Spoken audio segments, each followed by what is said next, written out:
Great. Well, thank you for having me. And I'm going to go ahead and share my screen here as I get started.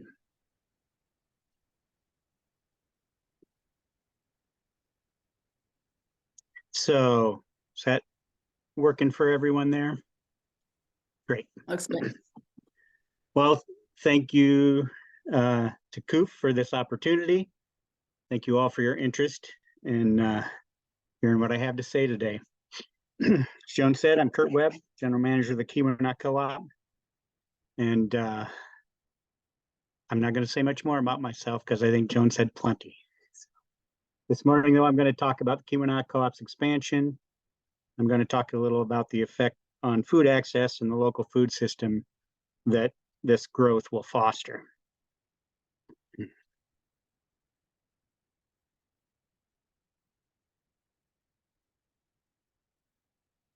Okay. So first, for those of you who may not be familiar with co-ops, I'm just going to give you a quick little bit of background. Co-ops form in response to a need in the community when interested community members pool their resources to meet that need. In the case of the Keweenaw Co-op, that original need back in 1973 was access to whole foods, whole grains, unprocessed foods. Ultimately, I think at that point it was a food access issue as well. Now, the resources that co-op members invest include time, knowledge, sweat equity, and ultimate equity in the form of the money. Member economic participation comes in the form of both patronage as well as investment. Co-op member buys a share in the business, and this share is an investment that goes toward capitalizing the business, unlike membership fees that you may see in today's big box buying clubs. So co-ops have been around the U.S. since the Great Depression. There are all sorts of co-ops. There's farmer co-ops, like former co-op in Pelkey, Settlers Co-op in Bruce Crossing. There's producer co-ops like Equal Exchange, Blue Diamond, Land O'Lakes. There's financial co-ops like our local credit unions, many more. Starting in the early 70s, a new wave of co-ops arrived on the scene that was focusing on natural foods. Co-ops work together in many ways. Our co-op, the Keweenaw Co-op, partners with over 150 co-ops across the U.S. to share both knowledge and best practices to combine our buying power and to grow the cooperative economy. So most of this you all probably know, but I'll just kind of give you the next paragraph as well. You know, the Keweenaw Co-op is a community-owned full-service grocery store in Hancock. Our co-op offers high-quality, sustainable products sourced locally in season. Decades of success for the co-op have made our community stronger by providing access to natural foods with a focus on fresh food, local producers, and organic practices. And over the years, we've worked to create and educate an empowered community of owners that cares about food, health, and sustainability. So over the co-op's 50 years, it's built community trust as a leading provider of healthy food, goods, and services. And in order to take the co-op's impact to the next level, we've embarked on a relocation and expansion project. Project will result in a larger, more conveniently located store with an improved shopping experience and enhanced product selection. The new store will open in 2024 in downtown Hancock, and I do intend to share some progress updates, but I've saved that for the end of my presentation. So having a food co-op in a community has been shown to have positive social and economic impacts. Expanding such a venue in turn expands that impact. Copper Country residents will be benefactor of the co-op expansion through improved access to food, and expanded selection of product and services. Traditional grocery store elements will address the need for a grocery store within walking distance downtown, while providing a wider selection of healthy, fresh, local, and organic options. The co-op's current market extends throughout a 50-plus mile radius and brings in shoppers into the area. An expanded store in an easily accessible location will grow that appeal. Now, access to a food co-op can also help attract talent to a community. The local economy benefits from the co-op's redistribution of revenue, the support of local producers, and the provision of good jobs. So our project is centered to serve downtown and the surrounding residential communities, and is easily accessible by foot, bicycle, public transit, or car. So as a community-owned business that also values social and environmental responsibility, the co-op supports and partners with numerous community-driven organizations. There's a few examples here: Little Brothers, Friend of the Elderly, Western UP Food Bank, Fair Food Michigan. These organizations provide much needed services and support to the underserved in our community. This project will allow further growth of the co-op and further support of these valuable initiatives and partnerships. To kind of zero in a little more on some of that, the co-op participates in the Supplemental Nutrition Assistance Program, or SNAP, and also the Double Up Food Bucks program. I want to talk specifically about Double Up Food Bucks. It's a program that incentivizes SNAP recipients to purchase fresh produce by offering dollar-for-dollar match for produce purchased with SNAP benefits. Double Up Food Bucks is administered at the state level by Fair Food Michigan and funded by the USDA's Nutrition Incentive Program. Our co-op is one of 4 retail outlets in the Upper Peninsula of Michigan that participates in this program. So one requirement of this program is that in season, at least 20% of the fresh fruit and vegetables that the buyers are Michigan growers. Did I just cut out there? Or I'm okay. Okay. I got a little warning that my internet was unstable. I didn't know if you were all hearing me. Okay. So 20% from Michigan growers, which brings me to kind of our local producers. Co-op has been working with local farms for, well, honestly, I can't say for how long because I have not been in the co-op for its entire time, but for as long as I've been around and before that, for sure. I want to give a little report on just kind of recent years, but since the 2023 growing season is still underway, although I'll note that we had our first hard frost here this morning. But I have some stats here to share from the 2022 growing season. Last year, we worked with 32 local farms in our produce department alone. So that doesn't include eggs, honey, maple syrup, and so on. 2022, our produce purchases as a whole increased by about 13% overall, but our local farm purchases grew by 32% over the previous year. As part of our expansion project, Co-op received several different grants, one of which from Michigan Department of Agriculture was a regional food systems grant. And we focused that grant, it was written mostly around increasing fresh produce sales, increasing the local proportion of our fresh produce sold, and increasing Double Up Food Bucks utilization in our store.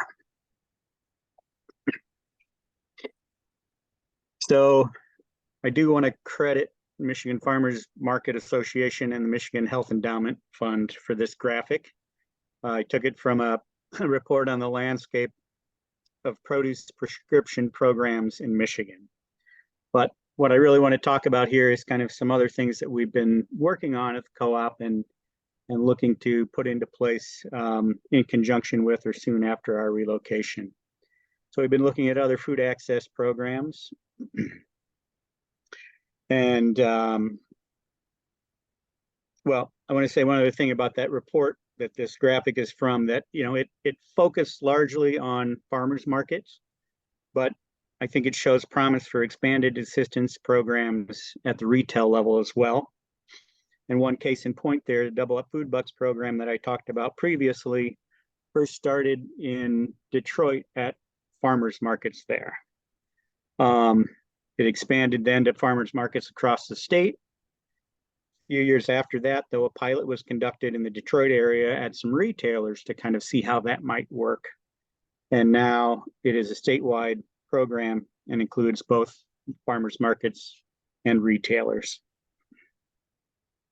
Retail partnerships in these programs help extend programs to every day of the week, to the entire year, and it also makes these benefits available at more locations, all serving to make utilization of these programs easier and more convenient. So future programs that Co-op is hoping to be able to implement, but most of these are still in the exploration and planning stages. So these programs, I think, all fall under the umbrella of food is medicine. It's a movement to integrate food and nutrition into healthcare and help fight a growing epidemic of diet-related diseases. So research, funding, and initiatives are happening both at the national and local level. This includes the 2022 White House Conference on Hunger, Nutrition, and Health, as well as our local health foundation and our Farmers Market Collective. Prescription for health or produce prescription programs have mainly been implemented at seasonal farmers markets, but some are looking at ways to expand them to all year round. We're also looking at health benefit cards. These are an insurer-driven program and historically only offered through large chains, but that's something that's now becoming available for independent grocers. The co-op is tracking the expansion of these programs and exploring opportunities to implement them at the co-op.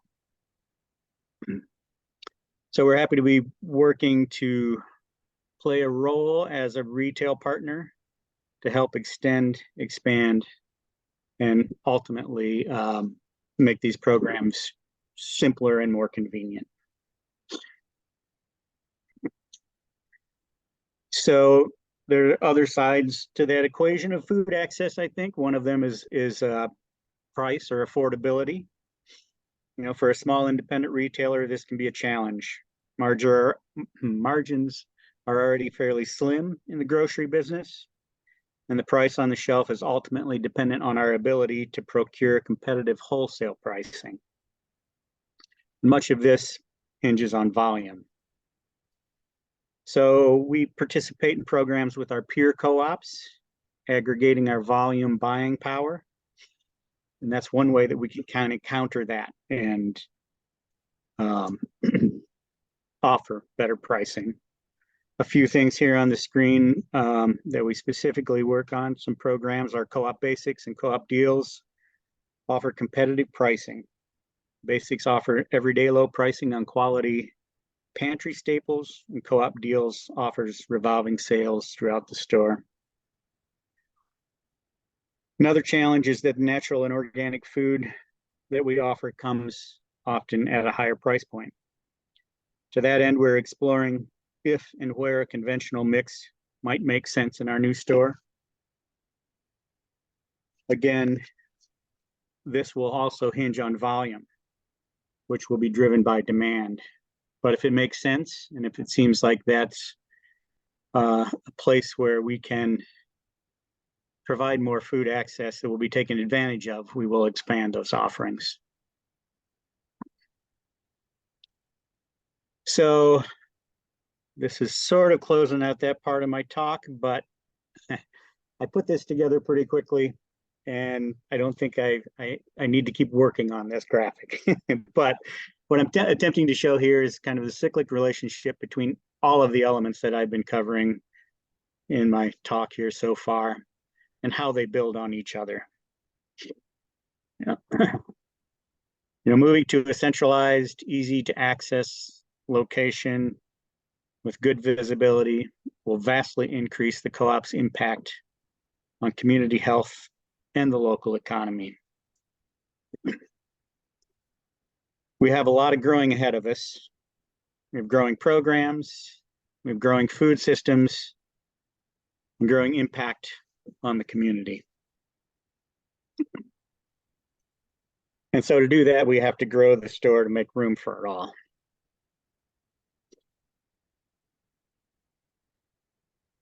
So I just want to talk a little bit, kind of give you some updates on where we are in this expansion program or process.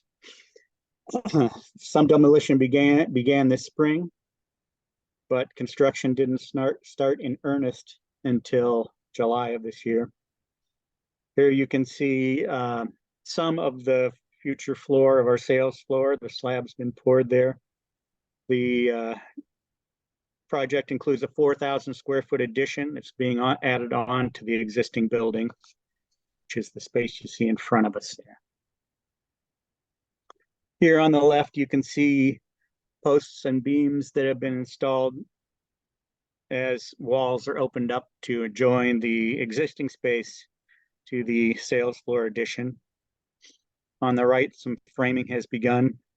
This wall that you can see encloses our future deli kitchen and wraps around to where the future deli counter will be.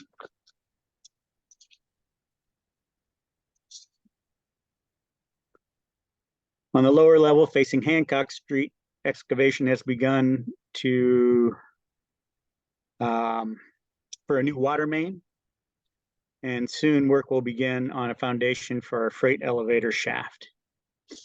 Inside the lower level on the right, office space and receiving space has been largely framed in.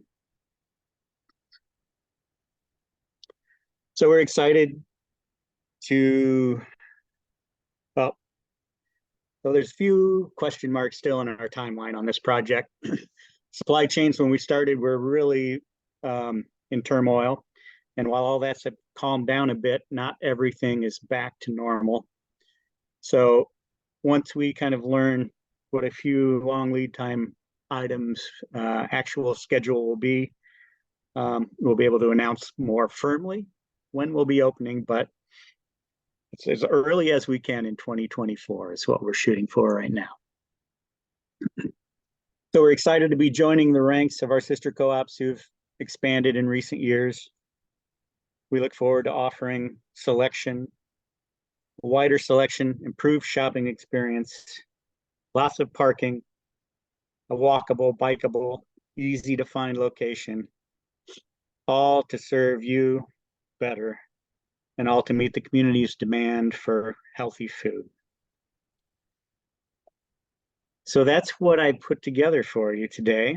And I'm going to close by thanking you all, and can open it up now for questions, comments, or discussion.